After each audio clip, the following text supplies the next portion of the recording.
والسلام علی سید الانبیاء والمرسلین اما بعد اعوذ باللہ من الشیطان الرجیم بسم اللہ الرحمن الرحیم کما بطل بیع صبی لا یعقل و مجنون شیء۔ اب اگر عاقدین عقد کرنے کی اہلیت نہ رکھتے ہوں تو بھی وہ عقد باطل ہوتا ہے، جیسا کہ مجنون کا ایجاب و قبول کرنا، چاہے وہ خریدے یا بیچے، تو اس کا یہ عقد باطل ہے۔ پیچھے جو ہم نے پڑھا تھا وہ مبی بننے کی صلاحیت نہیں رکھتی تھی، محل میں خرابی تھی۔ یہ جو ہے وہ عاقدین میں خرابی ہے کہ وہ عقد کرنے کی اہلیت ہی نہیں رکھتے۔ اسی طرح وہ بچہ کہ جو بیع کے معنی ہی نہیں جانتا تو اس کے عقد بھی باطل ہے۔ پیچھے بھی میں نے آپ کو وضاحت کی تھی، لا یعقل کا مطلب ہے لا یعقل البیع۔ جہاں ہم کہتے ہیں اسلام کے معاملے میں کہ سمجھدار بچے کا اسلام قبول ہے، تو وہاں مراد ہے یعقل الاسلام والکفر، کہ ایسا بچہ جو اسلام اور کفر کو جانتا ہو۔ ظاہر ہے جس چیز کی بات کی جا رہی ہے اسی کو وہ جاننے کی بات ہے، تو یہاں بیع کی بات ہو رہی ہے تو یعقل البیع والشراء، یہاں مراد یہ ہو۔ اور بیع کا معنی کیا ہے؟ مبادلۃ المال بالمال ہے، کہ بھیا ثمن دیا جاتا ہے اور مبی لی جاتی ہے۔ اگر اس بچے کو یہ معنی پتہ ہے تو یہ یعقل البیع ہے۔ اور اگر اتنا چھوٹا بچہ ہے کہ وہ چیز بھی لے لے، مبی بھی لے لے اور کیا پیسے بھی نہیں دوں گا،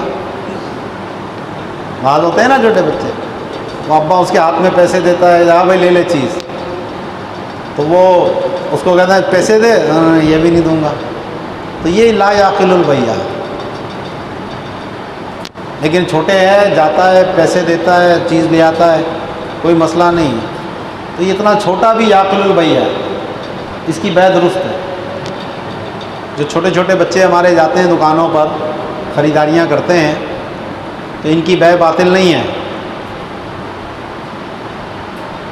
کیونکہ یہ صبی لا یعقل نہیں ہے، یہ صبی یعقل ہے۔ اور صبی یعقل کی جو بیع ہوتی ہے وہ ولی کی اجازت پر موقوف ہوتی ہے۔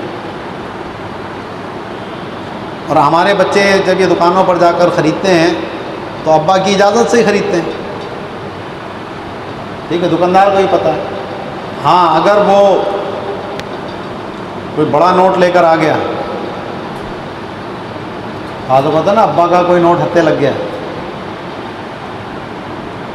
تو وہ پھر کیا کرتا ہے، دکان پہ جاتا ہے اور بالکل سیٹ بنا ہوا ہوتا ہے اس وقت، اور اس کے ارد گرد جتنے بچے ہوتے ہیں اس کو بھی یہ دلا دو، اس کو بھی یہ دلا دو، اس کو بھی یہ دلا دو، خود بھی کھاتا ہے، کوشش کرتا ہے نوٹ پورا خرچ کر دوں۔ تو اب اگر دکاندار کو یہ دکھ رہا ہے کوئی ایسا معاملہ ہو رہا ہے تو یہ صاف ظاہر ہے کہ یہاں پر ولی کی اجازت نہیں ہے۔ تو اب اگر دکاندار نے اپنے بیچنے کے چکر میں اس کو چیزیں دیتا رہا تو پھر تو یہ بیع نافذ نہیں ہے ابھی۔ ہاں اگر معمول کے مطابق ہی آیا ہے، 10 روپے لاتا تھا روز یا 20 روپے لاتا تھا روز اور اسی کی چیز لے کے جا رہا ہے، تو پھر تو یہاں قرینہ اس بات پہ دلیل ہے کہ اس بچے کو اجازت ہے اور اجازت کے مطابق ہی یہ خرید و فروخت کر رہا ہے۔ لیکن اس سے ہٹ کر اگر یہ کام کرے گا تو پھر ظاہر ہے کہ اس کو اس کی اجازت نہیں ہے۔ تو کوئی بھی جو بچوں کی چیزیں خرید و فروخت کرتا ہے اس کو ان چیزوں کا خیال رکھنا یہ ضروری ہے۔ تو صبی لا یعقل کی بیع بھی باطل ہے اور مجنون کی بیع بھی باطل ہے، اور جو صبی یعقل ہے اس کی بیع ولی کی اجازت پر موقوف ہے، ٹھیک ہے۔ یہ بات پہلے بھی میں نے آپ کو بتائی تھی کہ سبھی کے جو تصرفات ہیں وہ تین طرح کے ہوتے ہیں. ایک وہ جس میں نفع محض ہوتا ہے، نقصان کا کوئی پہلو نہیں، تو اس کے لیے ولی کی اجازت ضروری نہیں. جیسے ہبہ قبول کرنا، نابالغ کو آپ نے تحفہ دیا، وہ اس نے لے لیا، وہ اس کا مالک ہو گیا، اس کے لیے ولی سے پوچھنے کی ضرورت نہیں ہے. دوسرا ہے ضرر محض، ایسا تصرف جس میں فائدے کا کوئی پہلو نہیں ہے، نقصان ہی نقصان کا پہلو ہے. جیسا کہ ہبہ دینا، صدقہ دینا، تو دنیاوی اعتبار سے اس صدقہ دینے یا ہبہ دینے میں اس کو خود کچھ عوض نہیں مل رہا. ٹھیک ہے، صدقہ دینے میں اخروی ثواب ہے، وہ ایک الگ بحث ہے، لیکن دنیاوی اعتبار سے اس میں اس کا کوئی عوض نہیں مل رہا، تو یہ ضرر محض ہے. اس لیے نابالغ اپنے مال کو ہبہ نہیں کر سکتا، صدقہ بھی نہیں کر سکتا، ولی کی اجازت ہو پھر بھی نہیں کر سکتا، کیونکہ خود ولی کو یہ اختیار نہیں کہ نابالغ کے مال سے صدقہ دے یا نابالغ کے مال سے ہبہ کرے. ٹھیک ہے، تو یہ جو ضرر محض والا تصرف ہے وہ باطل ہے. ہاں، جو نفع نقصان کے مابین دائر ہے، جس میں نفع کا بھی پہلو ہے اور نقصان ضرر کا بھی پہلو ہے، جیسا کہ نکاح ہے. نکاح کرنے میں بیوی آ رہی ہے، فائدہ ہے، لیکن مہر دینا پڑے گا، نان و نفقہ دینا پڑے گا، یہ ضرر کا پہلو ہے، جیب پہ بھاری ہے. اسی طرح بے ہے، بے میں مبی آ رہی ہے، فائدہ ہے، لیکن سمن جا رہا ہے، نقصان ہے.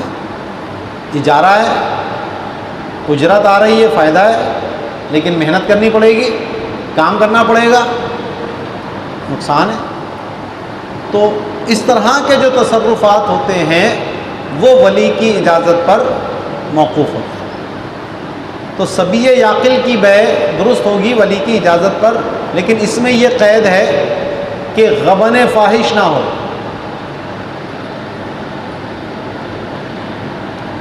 غبن یعنی بچے کو چیز بہت مہنگی بیچ دی بچہ سمجھ کر، تو اب اگرچہ ولی کی طرف سے اجازت بھی ہو، یہ بے باطل ہے، کیونکہ نابالغ کے مال میں غبن فاحش کے ساتھ بے کرنے کی تو ولی کو بھی اجازت نہیں ہے. تو اب اگر بچہ گیا دکان پر، دکاندار نے اس کو مہنگی چیز دے دی اور اتنی مہنگی ہے جو غبن فاحش میں آتی ہے، تو یہ بے باطل ہے. دکاندار یہ نہیں کہے گا جی میں نے تو بیچا ہے اور اس نے اپنی مرضی سے خریدا ہے، وہ تجھے ہی کس نے اختیار دیا کہ غبن فاحش ہے. ٹھیک ہے، غبن فاحش اور غبن یسیر میں فرق یہ ہے کہ جو تقویم مقومین کے تحت داخل ہو وہ غبن یسیر ہے، اور جو تقویم مقومین سے خارج ہو وہ غبن فاحش ہے. کیا مطلب ہے اس جملے کا؟ کہ اب اگر اس چیز کی قیمت لگوائی جائے تو جو لوگ اس کی قیمت لگائیں، مارکیٹ ویلیو لگائیں، تو اس میں جو تھوڑا بہت تفاوت آئے یہ غبن یسیر ہے. مثلا اب یہ موبائل ہے، اس موبائل کی کہے جی ہاں بھائی آپ بتائیں کتنے تک کا ہوگا، جی 10,000 کا ہوگا. جی آپ بتائیں کتنے تک کا ہوگا؟ اس نے کہا میرے حساب سے ذرا کھینچ کے قیمت لگانے والا ہے، استاد جی بہت 8,000 روپے. واہ، اچھا بھائی. اور دوسرا ہے، ہاں بھائی تو بتا. انہوں نے کہا استاد جی اب یہ ذرا جیب میں نوٹ ووٹ زیادہ تھے اس کے. اس نے استاد جی 12,000 روپے. اچھا بھائی. تو اب یہ اس کی درمیانی قیمت 10,000 ہے، زیادہ سے زیادہ 12,000 ہے، کم سے کم 8,000 ہے. تو یہ جو تفاوت ہے یہ غبن یسیر ہے. 12,000 سے زیادہ کوئی قیمت نہیں دے رہا اس کی، اور 8,000 سے کم بھی کوئی نہیں لگا رہا.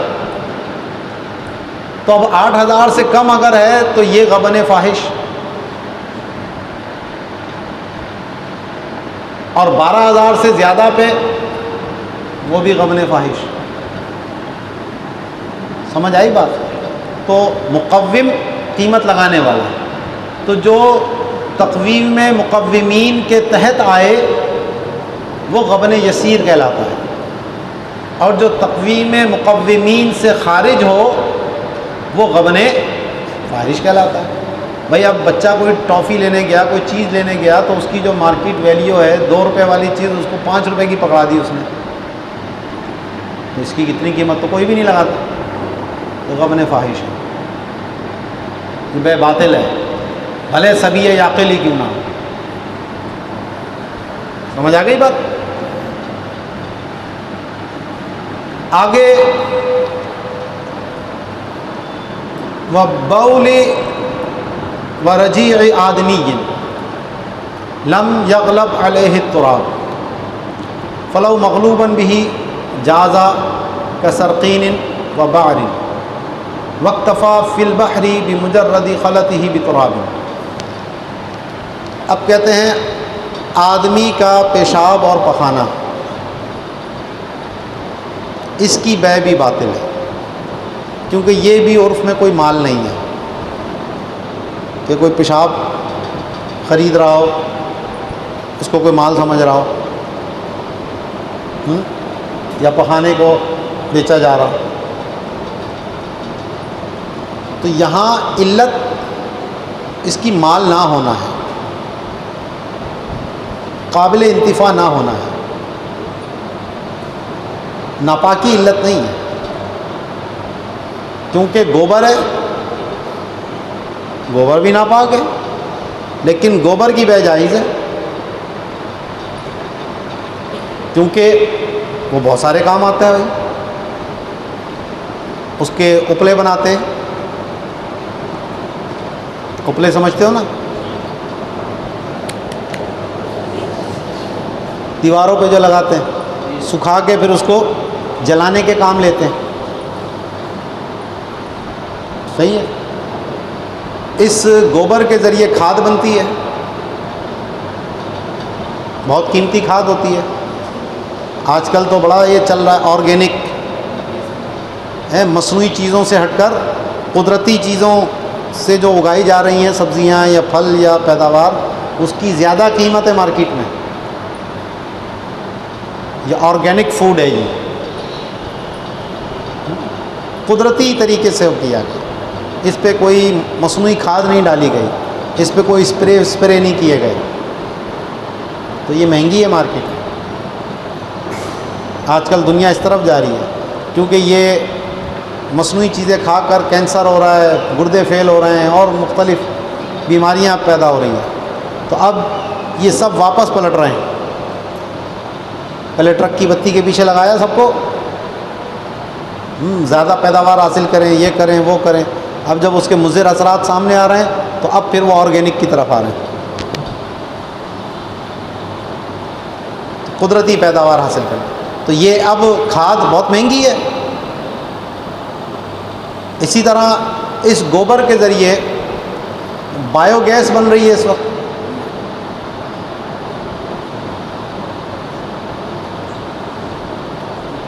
بایو گیس پتہ ہے، وہ کنواں سا بناتے ہیں، اس کے اندر یہ گوبر ڈالتے ہیں اور اس میں پھر گیس بنتی ہے. اس گیس سے پھر بعض اوقات وہ بجلی کی ٹربائن لگا لیتے ہیں تو بجلی بھی بن رہی ہے. ورنہ صرف گیس استعمال کرنی ہے تو صرف گیس استعمال کرنے ہیں. تو اب ناپاک ہونے کے باوجود اس کے یہ انتفاع سارے موجود ہیں. تو بے کا جو جواز کا مدار ہے وہ انتفاع جائز ہونے یا نہ ہونے پر ہے. اس کا تعلق پاک اور ناپاک سے نہیں ہے. تو ناپاک چیز کی بھی بے ہو سکتی ہے جب اس سے کوئی انتفاع لیا جا سکتا ہو شرعی طور پر. تو آدمی کا جو پیشاب پخانہ ہے اس سے کوئی انتفاع ایسا نہیں ہے، ٹھیک، اس لیے اس کی بے جائز نہیں۔ ہاں اگر کہیں ایسی کوئی صورت ہو کہ جناب آدمی کے پیشاب پخانے سے بھی کوئی نفع لیا جائے، ابھی تک تو میرے علم میں نہیں ہے کوئی ایسا ہے معاملہ، لیکن اگر کوئی ایسا ہو تو پھر ہو سکتا ہے، جیسا کہ انہوں نے کہا کہ اگر اس پخانے میں مٹی ملی ہوئی ہے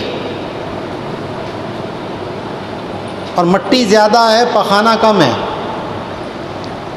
تو وہ کھاد کی سی حیثیت بن جائے گی اس کی، تو اب اس کی بے جائز ہے۔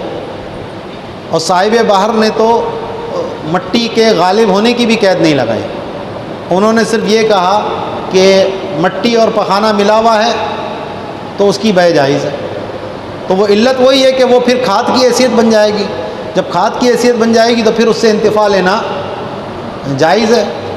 اگر خالص پخانہ ہے تو وہ گوبر کی طرح وہ نہیں بنتا، کیونکہ جو جانور کھاتا ہے نا اس کے فضلے کے اندر چارے کے بہت سارے اجزاء ہوتے ہیں۔ ہم تو روٹی پکا کے کھاتے ہیں نا، چھان کے کھاتے ہیں، یہ کرتے ہیں وہ کرتے ہیں، تو ہمارا جو فضلہ نکلتا ہے وہ ذرا اس میں فائبر کم ہوتا ہے، جو جانور کا فضلہ ہوتا ہے اس میں فائبر ریشے زیادہ ہوتے ہیں، تو وہ پھر سوکھ کے جل رہے ہوتے ہیں، وہ پھر کھاد کا کام دے رہے ہوتے ہیں۔ انسان کے اس میں ایسا نہیں ہوتا، ٹھیک۔ فرماتے ہیں کہ وہ باول، اس کا تب پیچھے پڑ رہا ہے بھائی، وہ بطلا بیع باول و رجیع آدمی،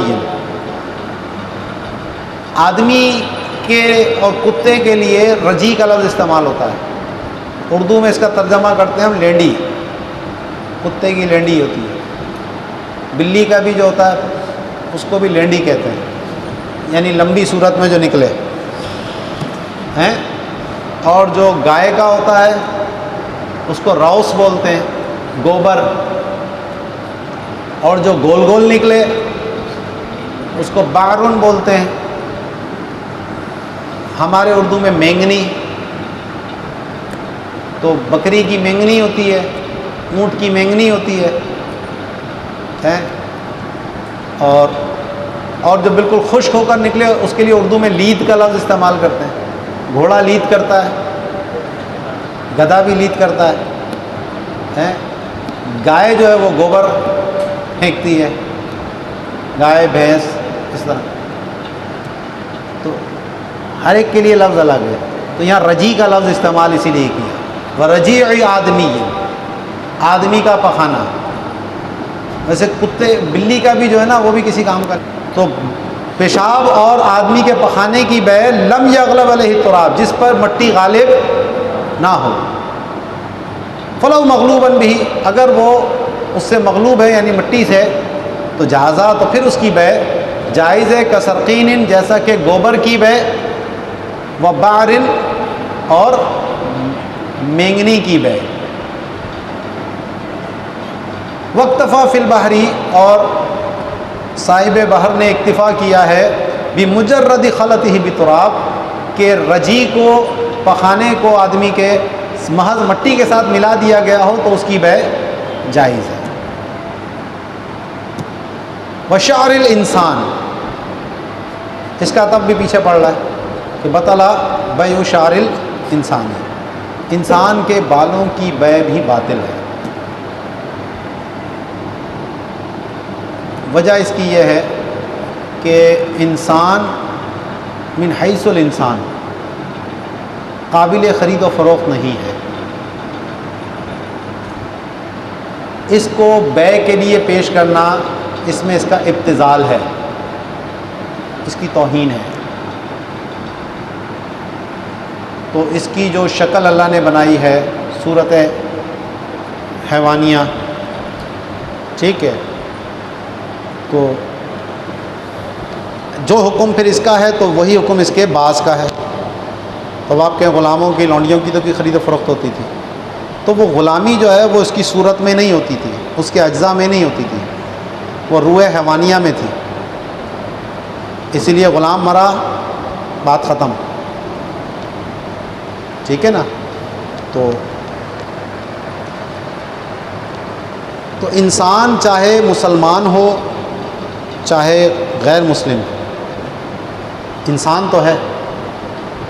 تو انسان ہونے کی حیثیت سے وہ قابل خرید و فروخت چیز نہیں ہے. اس کو بیع کے لیے پیش کرنے میں اس کا ابتذال ہے. اچھا، خنزیر اتنا گھٹیا ہے کہ اس کو بیع کے لیے پیش کرنے میں اس کی تعظیم ہے. تو ایک ہی فعل کسی کے لیے توہین بن سکتا ہے اور کسی کے لیے تعظیم بن سکتا ہے. تو وہ تعظیم کا محل نہیں ہے خنزیر، اس کی اہانت کا حکم ہے، تو اس سے بیع کے قابل ہی نہیں ہے. لیکن انسان اتنا بلند ہے کہ اس کو بیع کے لیے پیش کیا جائے تو اس میں اس کی توہین ہے. تو اس لیے جب اس انسان کی خرید و فروخت نہیں ہو سکتی تو اسی طرح اس کے اجزاء کی خرید و فروخت بھی نہیں ہو سکتی، اور اس سے انتفاع لینا بھی جائز نہیں ہے. انسانی اعضاء سے انتفاع صرف ضرورت کے تحت جائز ہے، بلا ضرورت انسانی اعضاء سے انتفاع لینا جائز نہیں. اسی لیے عورت کا جو دودھ ہے وہ صرف 2 سال کی مدت تک پلانا جائز ہے. 2 سال کے بعد اپنے ہی بچے کو دودھ پلانا ناجائز ہے، کیونکہ دودھ اس کا جز ہے. تو وہاں تو بچے کی نشو و نما کی ضرورت تھی، اس وجہ سے دودھ پلانا جائز ہوا. وہ ضرورت 2 سال میں پوری ہو گئی. اب اس کے بعد پھر وہی حکم واپس لوٹ آیا. کوئی اپنی بیوی کا پستان چوسے اور دودھ منہ میں آ جائے تو اس کو حکم ہے اسے تھوک دے. اگر اس نے اس کو حلق سے نیچے اتارا تو ناجائز کیا. ٹھیک ہے. تو ایسے ہی انسانی بال ہیں، تو انسانی بالوں کی خرید و فروخت بھی باطل ہے. عورتوں کو اجازت دی گئی ہے کہ وہ چوٹی باندھ سکتی ہیں، تو وہ دھاگے کی یا اور کسی جاندار کی، خنزیر کے علاوہ ہو تو اس کے بالوں کی بنا کے چوٹی لگا سکتے ہیں. لیکن انسانی بالوں کی چوٹی یہ جائز نہیں ہے. تو آج کل یہ چوٹیاں بکتی ہیں انسانی بالوں کی بنی ہوئی، وگیں ہوتی ہیں. بیوٹی پارلر والے وہ جاتی ہیں عورتیں اپنے لمبے لمبے بال کٹواتی ہیں، تو بعد میں یہ بال بیچے جاتے ہیں. ان کی باقاعدہ وگیں بنتی ہیں، چوٹیاں بنتی ہیں. تو یہ جو صرف بال ہیں ان کی بیع بھی باطل ہے، کیونکہ انسانی جز سے انتفاع ہے جو شرعاً جائز نہیں ہے. جیسے خمر اور خنزیر تھا، اگرچہ یہ مال ہوں لیکن یہ مال متقوم نہیں ہے، کیونکہ مباح الانتفاع نہیں ہے. یہی فرق بتایا تھا آپ کو دونوں میں. تو یہ جو بالوں کا معاملہ ہے، اب فی زمانہ آپ کہیں جناب یہ تو بک رہے ہیں، لوگ تو یہ کرتے، تو شرعی طور پر یہ جائز نہیں ہے. اس لیے مال تو کہہ سکتے ہیں آپ ان کو کہ لوگ اس کی مالیت بنا رہے ہیں، لیکن یہ مال متقوم نہیں ہے. اس لیے اس کا حکم وہی ہے کہ مسلمان اگر اس کی خرید و فروخت کرے گا تو وہ باطل ہے.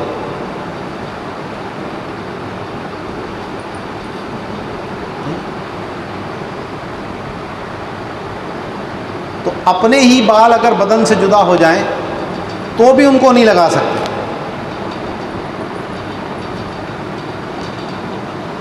تو اس میں آج کل وہ ہیئر ٹرانسپلانٹ ہوتا ہے. کچھ لوگ ہوتے ہیں نا اصلہ سمجھتے ہو، گنجے آگے سے ٹن نکلی ہوئی ہوتی ہے، اس کا قد جو ہے نا زیادہ بڑھ رہا ہوتا ہے، بال نیچے رہ جاتے ہیں، سر اوپر جاتا ہے. تو اب ہیئر ٹرانسپلانٹ میں کیا ہوتا ہے، ایک تو وہ پلاسٹک کے مصنوعی بال وغیرہ لگاتے ہیں تو وہ تو لگوا سکتے ہیں. ایک یہ ہے کہ اپنے ہی بدن کے بال، جسم کے، جیسے سر کے ادھر گدی کے یا اور ادھر تھوڑے بال ہوتے ہیں تو وہ لے کر وہ پھر وہ لگا دیتے ہیں. تو اب کاٹنے کے بعد وہ لگائے گا تو وہ پھر مسئلہ وہی آ جائے گا کہ جو چیز بدن سے جدا ہو گئی اب اس سے انتفاع لینا بھی جائز نہیں ہے، الا یہ کہ کوئی ضرورت ہو، جیسے مختلف آپریشنس ہوتے ہیں تو بعض اوقات جسم کے کسی حصے کا گوشت لے کر دوسری جگہ پہ لگا دیا جاتا ہے، کوئی وین ہوتی ہے، نس وغیرہ ہوتی ہے، وہ جناب پیروں کی نس لے کر وہ دوسری جگہ پر فٹ کر دی جاتی ہے، ٹھیک ہے، وہ تو ایک ضرورت کی چیزیں ہیں۔ ظاہر ہے یہ بال کی جو سرجری کا معاملہ ہے یہ تو خوبصورتی کے لیے ہوتا ہے، زینت کے لیے ہوتا ہے، بال نہ ہونے سے انسان کو کوئی ضرر تو نہیں ہے، ہاں بات یہ ہے کہ رشتے نہیں ملتے گنجے ہو کر، وہ ایک مسئلہ الگ ہے۔ تو بھائی ٹوپی پہن لے، امامہ پہن لے، ابھی بھی یہاں اتریں گی تو نہ جانے کتنے نکلیں گے، ٹوپی نے چھپایا ہوا ہے، میرا دیکھ لو صحیح ہے، مجھے کوئی ٹینشن نہیں ہوتی ٹوپی اتارتے ہوئے۔ تو بعض ہوتا ہے نا اس معاملے میں بڑے حساس ہوتے ہیں، کسی کے سامنے ٹوپی نہیں اتارتے۔ وہ ہمارا ایک دوست تھا، وہ امامہ پہنتا تھا نا، جب وہ ٹوپی پہنتا تھا تو یوں کرتا تھا، امامہ یہاں ہے، یوں ٹوپی لاتا تھا اور یوں کر کے ایسے رکھتا تھا، کسی کو ٹن نہ دکھے اس کی۔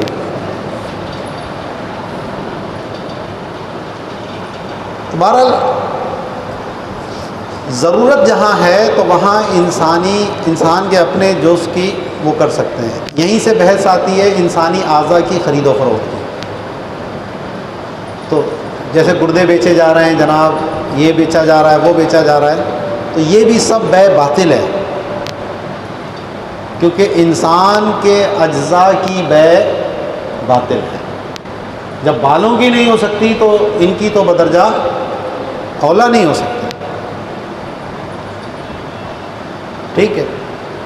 باقی یہ کہ اعضاء کی پیوند کاری کوئی مفت میں دے دے، کوئی عضو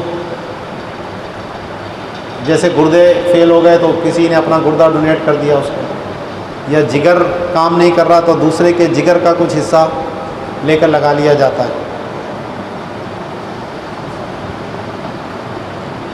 جگر کی بڑی عجیب خوبی ہے، یہ اس کا اتنا سا ٹکڑا لگاؤ گے نا یہ بن کے بڑھ کے پورا بن جاتا ہے۔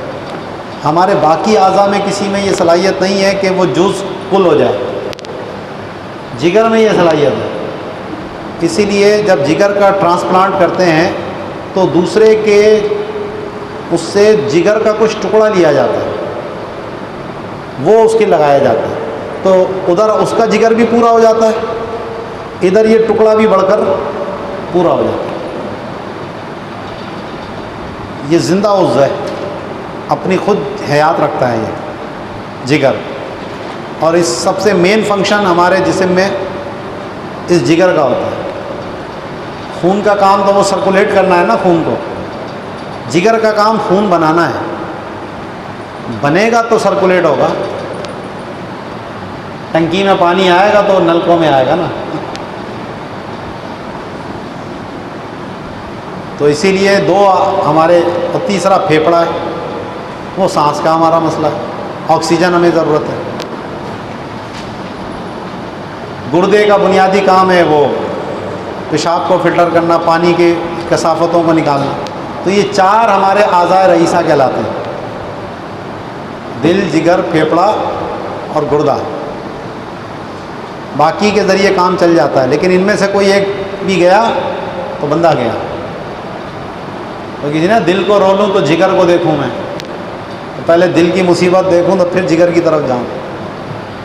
تو بہرحال تو یہ جو ہیئر ٹرانسپلانٹ کا تو حکم بتا دیا آپ کو کہ یہ تو زینت میں آ رہا ہے، یہ جائز نہیں ہے، لیکن باقی اعضاء کی جو پیوند کاری ہے، جو ایک کا جز دوسرے میں لگا دیا جاتا ہے، تو اس میں علماء اہل سنت کے مابین اختلاف ہے۔ بعض اس کو منع کرتے ہیں اور دلیل وہ یہ دیتے ہیں کہ جناب انسان اپنے جز بدن کا مالک نہیں ہے، اس کو صرف استعمال کا حق دیا گیا۔ دوسری دلیل یہ دیتے ہیں کہ یہ مصلح کے حکم میں ہے اور مصلح جائز نہیں ہے، اس لیے جو دینے والا ہے اس کے لیے دینا جائز نہیں ہے۔ لیکن تیسری دلیل یہ دیتے ہیں کہ اگر ایک بندہ حالت اضطرار میں ہے، مر رہا ہے، تو وہ دوسرے انسان کا ہاتھ کاٹ کے نہیں کھا سکتا، اگرچہ وہ یہ کہے میرا ہاتھ کاٹ کے کھا لے۔ تو انسان کے بدن حالت اضطرار میں بھی جائز نہیں ہوا، حالانکہ اس موقع پر خنزیر بھی کھانا اس کے لیے حلال ہو جاتا ہے۔ تو وہ ان دلائل کی بنیاد پر کہتے ہیں کہ جناب یہ اعضاء کی پیوند کاری ہی ناجائز ہے۔ لیکن ایک علماء کی بہت بڑی تعداد ہے جو اس کو ضرورت کے تحت جائز کہتی ہے، الضرورۃ تبیح المحظورات کے تحت، اور وہ یہ کہتے ہیں کہ جناب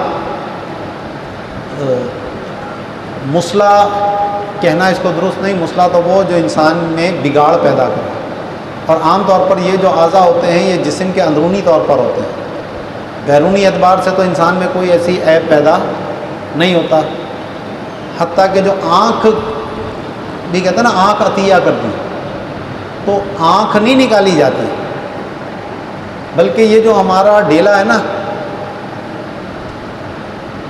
ایک سفیدی ہے پتلی، اس میں یہ ڈیلا ہے، اور اس کے بیچ میں دیکھیں آپ وہ چھوٹا سا ایک لینس ہوتا ہے، تو اس کے اوپر ایک باریک سی جھلی ہوتی ہے، کارنیا بولتے ہیں اس کو، تو وہ کارنیا نکال کر دوسرے کی آنکھ پہ لگایا جاتا ہے۔ آنکھ ویسے ہی رہتی ہے، ڈیلا بھی ویسے ہی رہتا ہے، یہ نہیں ہے کہ ڈیلا نکال لیا اور آنکھ کا کھڈا بنا ہوا ہے، تو یہ تو ظاہر ہے بدنمائی ہے۔ تو وہ کہتے ہیں کہ جو اعضاء نکالے جاتے ہیں، گردہ ہے، جگر ہے، تو وہ تو جسم کے اندر ہے، اس سے جسم کے اوپر کوئی بدنمائی عیب کا معاملہ نہیں ہوتا، اور انسان کو یہ حکم ہے کہ دوسرے کو فائدہ پہنچائے، اپنے بھائی کی جان بچا سکتا ہے تو بچائے۔ تو یہاں پر یہ اس پہ مالکانہ تصرف نہیں ہے، بلکہ جو اللہ نے حکم دیا ہے اسی حکم کی تعمیل ہے کہ دوسرے کی جان بچانے کے لیے ظاہر انسان دیتا ہے یہ اعضاء، اور کسی لیے تو نہیں دیتا۔ تیسرا، ضرورت بھی آ گئی اس میں، ٹھیک ہے، تو مفتی منیب الرحمان صاحب نے بھی اس پہ کافی کام کیا، اور وہ ان کا جواز کا قول ہے کہ اعضاء کی پیوند کاری جائز ہے۔ اچھا، یہاں یہ ایک اور معلومات آپ کو دے دوں کہ اعضاء کی پیوند کاری کے بعد ایک تو ہوتا ہے جس کو وہ عضو لگا، ایک وہ ہوتا ہے جس نے عضو دیا، اس کو ڈونر بولتے ہیں، عطیہ کرنے والا۔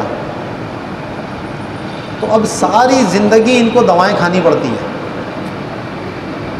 ان دونوں کو، دینے والے کو بھی اور جس کو لگا ہے اس کو بھی۔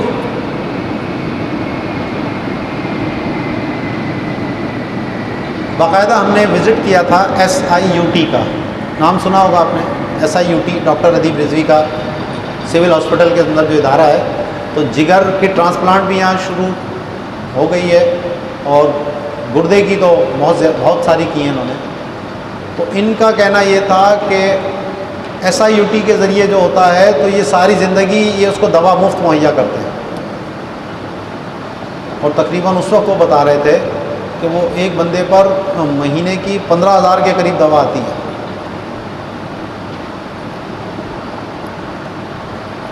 اور اس میں بعد میں بھی کچھ احتیاطیں دونوں کو کرنی پڑتی ہیں، ظاہر ہے جسم کے اندر سے کوئی چیز نکلی ہے یا دوسری چیز لگی ہے تو اس کو اور نارمل آدمی میں، عام آدمی میں فرق ہوتا ہے، تو وہ بھاری کام نہیں کر سکتا، کوئی چیزیں بھاری اٹھانا، بھاگ دوڑ، کھیل کود، اس طرح کے کام وہ نہیں کر سکتا، اس کو یہ ساری چیزوں سے پرہیز کرنا ہوتا ہے۔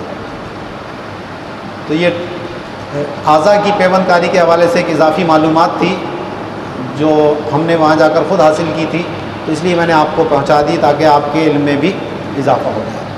تو انسانی اعضاء کی خرید و فروخت مطلقاً باطل ہے، چاہے اب وہ اندرونی اعضاء ہوں، بیرونی اعضاء ہوں، خود اسی انسان کے ہوں یا کسی اور کے ہوں، ٹھیک ہے، تو یہ ان سب کی دلیل جو ہے وہ یہی ہے کہ انسانی بالوں کی خرید و فروخت جائز نہیں ہے۔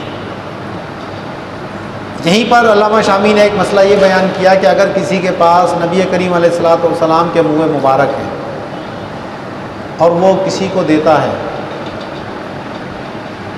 ہدیہ کرتا ہے، اور جواب میں وہ اس کو کچھ رقم پیش کرتا ہے یا اس کی کچھ خدمت کرتا ہے، تو اگر یہ بطور بے کے ہے تو وہ تو پھر ناجائز ہوگا۔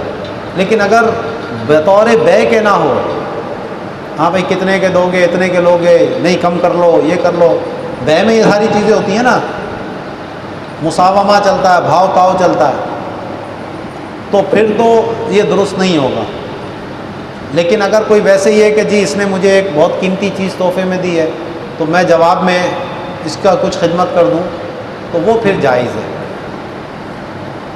لیکن اگر کوئی اس کو خرید و فروخت کا ذریعہ بناتا ہے تو پھر وہ جائز نہیں ہوگا، اور آج کل اس میں بھی بڑے فراڈ ہو رہے ہیں۔ ٹھیک ہے، وہ منہ مبارک کے نام پر وہ لوگوں کو بہت بیوقوف بنایا جا رہا ہے۔ اس میں لوگ ظاہر عقیدت میں ہوتے ہیں، محبت میں ہوتے ہیں، تو وہ کچھ فراڈیوں نے لوگوں کی عقیدتوں کو کیش کروانا شروع کر دیا ہے، اور دبا دب جو ہے نا وہ منہ مبارک ہر ایک کے پاس پہنچ گئے۔ اور بعض تو وہ بھی ہیں فراڈی ہے، وہ کہ بھائی تیرے پاس کہاں سے ہے؟ کہہ رہا ہے وہ ایک دفعہ میں قرآن پڑھ رہا تھا، قرآن کے اندر سے مجھے بال ملا۔ تو بعض یہ اس کو بھی وہ حضور کا منہ مبارک بنا کر پیش کر، ابے بھائی تیری بیگم پڑھ رہی تھی یا تیرا بچہ پڑھ رہا تھا تو وہ پڑھتے ہوئے بال گر گیا تو قرآن کے اندر سے اس کو بال مل گیا۔ یہ بھی کہانیاں چل رہی ہیں۔ تو وہ ایک کتاب کسی نے بڑی اچھی لکھی ہے، پنجاب کے تھے، حضور سے منسوب تبرکات کے حوالے سے۔ آج کل یہ بھی ہے، وہ نالین پاک بھی 2 نمبر نالین بک رہے ہیں، تو باقاعدہ وہ چپل اس کو لے کر اور چمڑے کے اوپر کوئی کیمیکل ڈال کے اس کو ایسا کرتے ہیں جیسے بہت پرانی یہ ہے، کیونکہ نہیں تو وہ الگ ہی دکھ جائے گی۔ تو وہ باقاعدہ یہ کھیل کھیلا جا رہا ہے اس وقت ہمارے معاشرے میں، تو ان فراڈیوں سے بھی محتاط رہنا چاہیے۔ ٹھیک ہے جی، تو انسانی بالوں کی بے بھی باطل ہے، لکرامت الآدمی، آدمی کے مکرم ہونے کی وجہ سے، ولو کافرن، اگرچہ وہ غیر مسلم ہی کیوں نہ ہو، ذکرہ المصنف وغیرہ فی بحث شعر الخنزیر، مصنف نے اور دیگر علماء نے اس کو ذکر کیا ہے خنزیر کے بالوں کی خرید و فروخت کی بحث کے اندر۔ پوسٹ مارٹم جو ہوتا ہے انسان کے پیٹ کو چاک کر کے اس کے معدے کا، اس کے خون کا اور اس کے دل کے فنکشنز کو دیکھا جاتا ہے اس کی موت کا سبب جاننے کے لیے کہ اس کی موت کیوں ہوئی ہے۔ تو وہ علامتوں سے پتہ چل جاتا ہے کہ بھئی دل اس کا فیل ہوا ہے، یا جگر میں کوئی مسئلہ آیا، یا گولی لگی تو کہاں لگی، خنجر لگا تو کہاں لگا۔ تو وہ ان چیزوں کی جانچ کے لیے پوسٹ مارٹم کیا جاتا ہے، اور قتل کے مقدمے میں عام طور پر یہ ضروری ہوتا ہے تاکہ جو مجرم ہے، ملزم ہے، اس پہ جرم کو ثابت کیا جائے کہ اس کی وجہ سے یہ موت واقع ہوئی۔ جی، پوسٹ مارٹم میں اعضا نکالنا ضروری نہیں ہے، وہ پھر 2 نمبری تو ہمارے یہاں ہر جگہ ہے نا، پاکستان ہے یہ تو بھائی۔